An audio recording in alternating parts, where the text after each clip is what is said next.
guys, Fred and Sheila McCoy. We're making several small videos today, keeping it real. Yep. I want to read you something that somebody had sent us. Register Herald, West Virginia Week in History, Devil Anse, Hatfield, September the 9th, 2022. And there is the page with the date. You can probably go look it up. Register-Herald, West Virginia Week in History.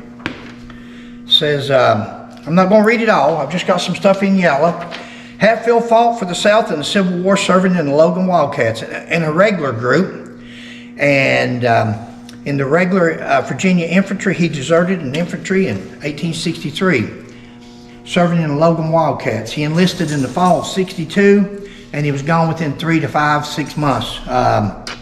You know, the irregulars group, the Wildcats was an actual, they were the 36th.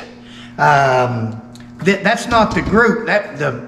Once again, that was a made-up group by Devil Anse Hatfield. That is not the Logan Wildcats. The original. Now, Hatfield was an imposing figure, 6 feet tall or taller. Military records describe him as having dark hair, dark eyes, and a dark complexion. And for most of his life, he wore a full, dark beard. Hatfield was an imposing figure, 6 feet or taller. Sheila, I've got laughable here. Oh my. All about military records, except where they want to deceive. Same records that have their eyes, the complexion has their height. Look at this, guys. Complexion dark, eyes dark, hair dark. But look here at his height, 5'6". 5'6", but yet in that story right there, who wrote that says he was an imposing 6 feet or taller. But yet the same person that wrote that into history in that news article had to be looking at his prisoner of war under the heading rebel deserters. See, Devil Anse was a deserter.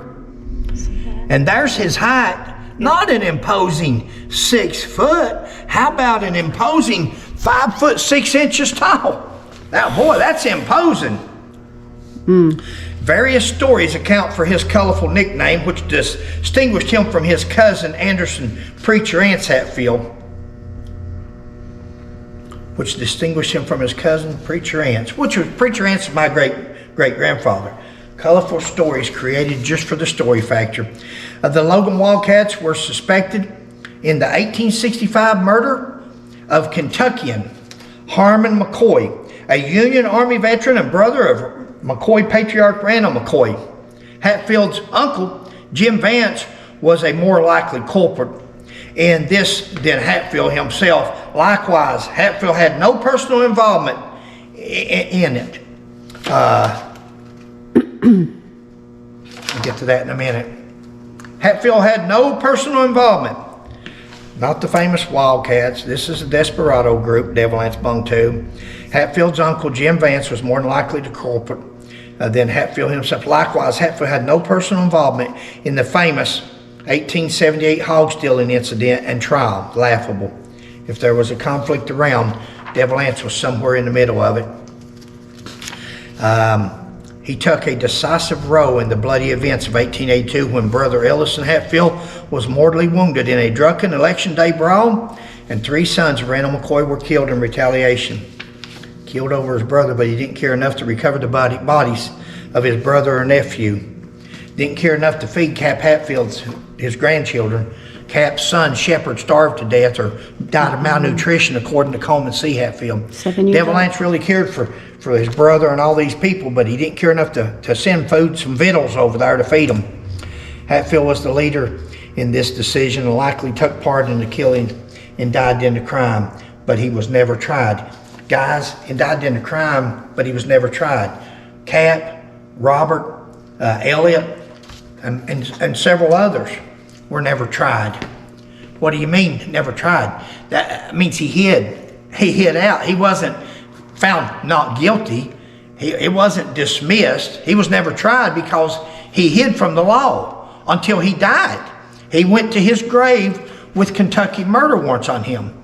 And then Kentucky Pike County officials come in there and honor him like he's the like that's incredible. You know, you've got Preacher Anse Hatfield, who was a magistrate, justice of the peace, census taker, a friend to everybody, the oldest minister on Blackberry, baptized and married more than half the people that was there. You don't see his picture on a monument up there at Blackberry. Not Preacher Anse. You see West Virginia, Anderson Hatfield, a murderer from West Virginia. You don't see Kentucky Sheriff Basil Hatfield on that monument up there at Blackberry. You don't see Constable Floyd Hatfield, that was right down the road at Blue Spring, where he lived, right up the road from where he's buried now. I don't know. Hatfield, an instigator, but did not take part in the January 1st, 1888 nighttime raid on a McCoy cabin. Calvin and Ella Fair ran off McCoy's grown children, were killed on New Year's Eve, and their mother was bludgeoned.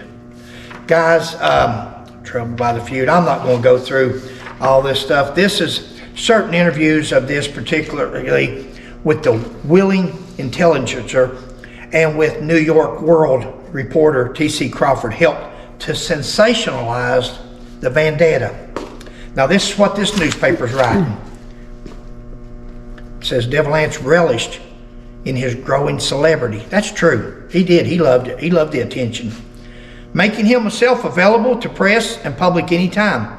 Certain interviews like this, particularly the one with the Intelligencer and the New York World, T.C. Crawford, helped to sensationalize the vendetta. Helped to sensationalize it.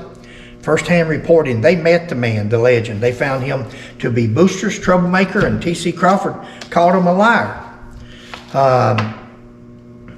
Buried under a life-size monument of himself in Logan County. Guys, we've covered this in video after video. Everybody knows Devil Anse's history. But what I wanted to emphasize there is this story here was September the 9th of last year, 1 year ago.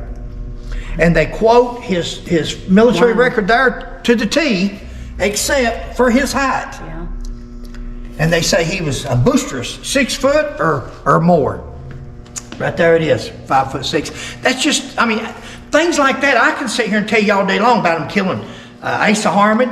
I can make an assumption of this, assumption of that. Or we can use common sense or stories. But when you see something like that in a story, and you see where they said he had dark hair, a dark beard, dark eyes. Right there it is. They're getting it right off his military record. But then they say over 6 feet tall. That's called evidence. You can't argue with that. No. Thanks. Hey, let me have you, girl. Hi, guys.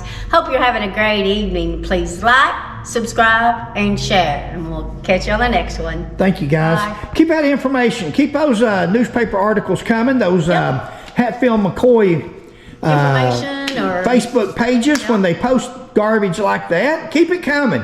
If nothing else, we'll make a video on it. So when we're dead and gone someday, if they somebody else sees it somewhere, they'll know it was just a bunch of bull. Yeah. Thanks. Bye.